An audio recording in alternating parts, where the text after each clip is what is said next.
அதெல்லாம் அதை எங்க முதலமைச்சர் பார்த்துக்குவாரு. நீங்க ஒண்ணும் பார்க்க வேணாம். அதனால எங்களுக்கு வந்து மது பிரியர்களுடைய வாக்கும், மகளிர் வாக்கும், இந்த 2 வாக்கு எங்க கட்சி வாக்கு இதெல்லாம் சேர்ந்தா 234 நோக்கி நாங்க பயணிப்போங்கிறதுல எந்த டவுட்டும் இல்ல. ஏன்னா 2 காரணம். ஒரு காரணம் வந்து திரு விஜய் அவர்கள் வந்து தாவேக்க ஆரம்பிச்சதுனால, இப்ப அவங்களுக்கு வந்து எடப்பாடி கிட்ட இருக்கக்கூடிய ஓட்டு எல்லாம் அங்கதான் போகும். உங்களுக்கு சார் உங்களுக்கு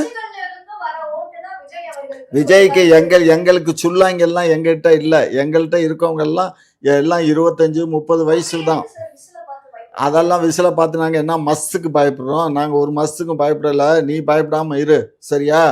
ஆகையினால விசில் அடிக்கிற கூட்டம் தான் அவனுக்கு. அதெல்லாம் நீ பயந்துகிட்டு தான் இருக்க. அதான் பிசாசு மாதிரி வந்து உட்கார்ந்துருக்க. இல்ல உனக்கா பயம்? நீ இப்ப அப்படித்தானே உட்கார்ந்துருக்க, கரேர்னு வந்து உட்கார்ந்துருக்க. எனக்கே அப்படியே மேரெல்லாம் புல்லரிக்கு, பயமா இருக்கு. பேசுறத பார்த்தாலே பயப்படுறேன். ஆகையினால நீங்க வந்து உங்களை மாதிரி